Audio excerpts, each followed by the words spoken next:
रोहन काफी देर से अपने दोस्तों को एक के बाद एक कॉल करके परेशान हो चुका था।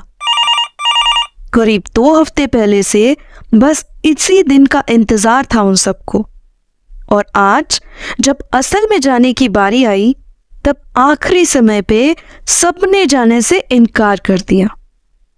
हर बार की तरह इस बार भी उनको मेरा वीकेंड प्लान खराब ही करना था, तो पहले ही बता देना चाहिए था ना। अरे यार, आयशा को तो कॉल करना ही भूल गया। देखते हैं अब वो क्या बहाना बनाती है। आयशा कॉल उठाते ही रोहन से बोली, यार कब से तेरा नंबर बिजी आ रहा है और शायद तूने मेरे मैसेजेस भी चेक नहीं किए होंगे। मैं पिछले आधे घंटे से तुझे कॉल पे ट्राई कर रही हूं। उन सब ने तो मना कर दिया है। तू तो किस बात का इंतजार कर रहा है? जल्द से जल्द आ जा, मैं स्टेशन के बाहर तेरा इंतजार करूंगी। आयशा की बातें सुनकर रोहन को खुशी तो हुई कि अब वो उसके साथ अकेले में अपने दिल की बात कर पाएगा, पर उसे एक बात की हैरानी भी हुई कि आखिर आयशा को बिना बताए ही उसे ये कैसे पता चल गया कि उनके बाकी दोस्तों ने ट्रिप पे जाने के लिए मना कर दिया है। रोहन को सभी दोस्तों ने यही कहा था। उनमें से किसी ने अभी तक आयशा से बात की ही नहीं थी, तो रोहन एक बार उसे पूछकर तब ही ट्रिप का प्लान कैंसिल करे। रोहन आयशा को पिकअप करने स्टेशन के बाहर एक जगह पर आकर कार रोकने ही वाला था कि तभी उसे रास्ते पे एक लड़की कार रोकने के लिए इशारा करती हुई दिखी। करीब आते ही रोहन को पता चला कि वो लड़की और कोई नहीं बल्कि खुद आयशा ही थी। हमेशा की तरह आयशा को देखते ही उसके दिल की धड़कनें तेज होने लगी। आयशा के साथ स्कूल कॉलेज सब खत्म करने के बाद जॉब भी एक ही ऑफिस में मिली थी उसे, पर दूसरे ऑफिस से ज्यादा बेटर ऑफर आने पर आयशा ने रोहन के ऑफिस से रिजाइन कर लिया। दोस्तों के काफी कहने पर भी आज तक अपने दिल की बात रोहन आयशा से बता नहीं पाया। उसे हमेशा एक डर सताता रहता था कि अगर आयशा ने मना कर दिया और उनकी दोस्ती ही तोड़ दी तो वो अपने बेस्ट फ्रेंड आयशा को हमेशा के लिए खो देगा। रोहन को बिना उससे बात किए एक दिन भी रहना नामुमकिन सा महसूस होता था। बस यही वजह थी कि रोहन ने आयशा को कुछ भी बताना मुनासिब नहीं समझा। कार को तेजी से चलाता हुआ रोहन आगे बढ़ रहा था और मन ही मन आज आयशा को उसके प्यार का इजहार करने के बारे में सोचे जा रहा था। आयशा की चुप्पी तोड़ने के लिए रोहन ने कहा, देख यार, आगे से ना मैं कभी ऐसे उन लोगों को ट्रिप के लिए कहूँगा ही नहीं। पता नहीं उनको हमेशा से क्या ये मज़ा आता है कि आखिरी वक्त पे काम या दूसरा कोई बहाना बनाकर सब गड़बड़ कर देते हैं। तू क्या कहती है आयशा? आयशा ने सर हिलाकर हाँ कहा। रोहन शायद समझ पा रहा था कि उसे यूं अकेले घूमने का मन नहीं था। अपनी सहेलियों के बिना आयशा उदास सी हो गई थी। इस ट्रिप के लिए काफ़ी सारी प्लानिंग जो की थी उन लोगों ने, रोहन का भी मन नहीं लग रहा था अपने दोस्तों के बिना, पर वो इन सब बातों को जाहिर नहीं करना चाहता था।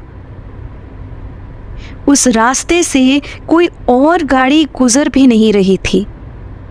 बस सन्नाटे को तोड़ते हुए उनकी कार आगे बढ़े जा रही थी।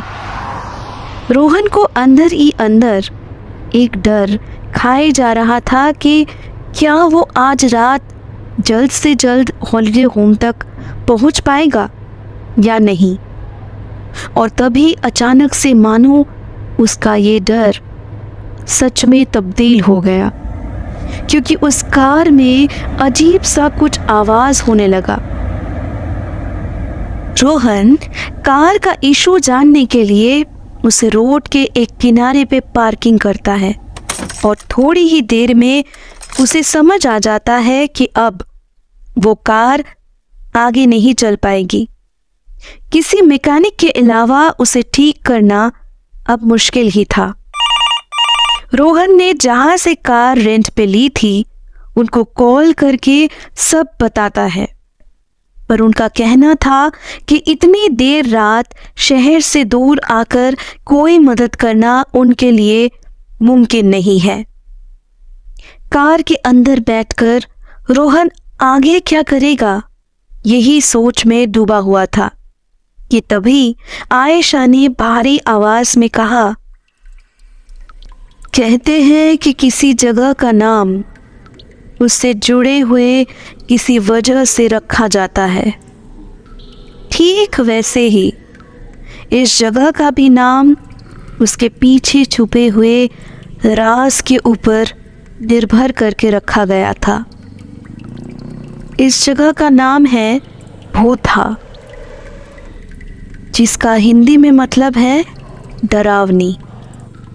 यहाँ के लोगों का कहना है कि रात के वक्त जो भी गाड़ी उस भूतहा स्टेशन के बाहर से होते हुए गुजरती है, उन्हें बीच रास्ते रोककर एक चुड़ैल अपने साथ चलने का इशारा करती है और हमेशा के लिए उसके साथ रहने के लिए कहती है। रोहन एक पल के लिए चुप रहकर बोला, ये सब तो क्या बोल रही है? मुझे तो पता ही नहीं था कि ये जगह हॉन्टेड माना जाता है। वो चुड़ैल तुझसे भी ज्यादा डरावनी दिखती है क्या? यार, मैं इन सब बातों में भरोसा नहीं करता। वैसे भी तुझे देख के वो चुड़ैल पूरा मान जाएगी कि उसके टक्कर की कोई और भी है, तो मुझे किसी बात का डर नहीं। सुन, थोड़ा आगे चलते हैं और वहां चलकर देखते हैं, हो सकता है कि कोई मदद भी मिल जाए। पैदल 15 मिनट तक चलने के बाद एक पुलिस चौकी दिखने पर रोहन की जान में जान आई। वो तुरंत उस पुलिस चौकी में बैठे हुए ट्रैफिक पुलिस ऑफिसर को सब कुछ बताने लगा। सारी बातें गौर से सुनने के बाद इंस्पेक्टर ने कहा, देखिए, मेरी शिफ्ट तो अभी ख़त्म हो चुकी है और मैं घर के लिए निकलने ही वाला था। मैं आपको बस इतना भरोसा दिलवा सकता हूँ कि कल सुबह जब मैं वापस आऊँगा तो अपने साथ एक कार मैकेनिक लेता हुआ आऊँगा। तब तक आप कैसे भी करके कुछ मैनेज कर लीजिए। इतना कहकर वो इंस्पेक्टर वहाँ से रवाना हो गए। रोहन उस इंस्पेक्टर से पूछना भूल गया था कि आसपास कोई होटल है कि नहीं, इसलिए आयशा के साथ वो आगे बढ़ने लगा ताकि उन्हें कोई होटल या घर दिखे तो वो रात वहीं गुजार ले। कुछ दूर चलने के बाद आयशा को रोहन ने कहा, मुझे माफ़ कर दे आयशा, ये सब ना मेरी वजह से ही हो रहा है। ना मैं तुझे यहाँ अकेले इस ट्रिप पे रेंटल कार पे लेके आता, ना वो कार यूँ बीच रास्ते ख़राब होती और ना ही तू यूँ मेरे साथ मुसीबतों का सामना करती। तुम माफ़ी मत मांगो रोहन, तुम्हारी सादगी के लिए मैं किसी भी हद तक जा सकती हूँ। मैं तुम्हें कुछ कहना चाहती हूँ। मैं तुम्हारा हमेशा का साथ मांगती हूँ। क्या तुम मेरे साथ यूं ही उम्र भर रहोगे? आयशा की बातें सुनने के बाद रोहन मानो खुशी से उछलता हुआ बोला, दूंगा, हमेशा साथ दूंगा। तुझे नहीं पता कि मैं तुझसे कितना प्यार करता हूं। वादा करता हूं, आज और अभी से मैं तेरा हमेशा साथ दूंगा। तुझे कभी भी अकेलेपन का एहसास नहीं होने दूंगा मैं। तू यही रुक, इस पल को ना मैं यूं ही गंवाना नहीं चाहता। तू यहीं पे रुकना, मैं बस अभी आया। कार से ना चॉकलेट लेकर आता हूं। रोहन भागता हुआ वहां से ये कहकर अपनी कार की तरफ जाने लगा। करीब 20 मिनट गुजरे होंगे जब इंटरनेट ऑन करते ही व्हाट्सएप पे एक ऑडियो मैसेज आया। हे, तेरा कॉल नहीं लग रहा था, so I am sending this audio. I am really sorry यार। बॉस ने आखिरी मोमेंट पर एक प्रोजेक्ट थमा दिया जिसे ना मुझे मंडे तक कंप्लीट करना ही होगा। सो ये ट्रिप का प्लान जो है वो नेक्स्ट वीकेंड पे एग्जीक्यूट करते हैं। तब तक बाकी सब भी फ्री हो जाएंगे hopefully. You take care, bye, see Ayesha. Rohan का ऑडियो मैसेज सुनने पर आयशा के हाथ पैर ठंडे पड़ गए थे।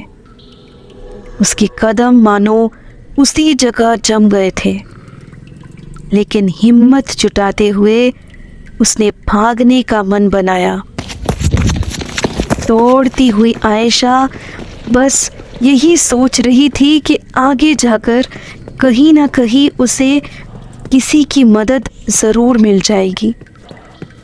पर धीरे धीरे उसकी उम्मीद ख़त्म होती जा रही थी।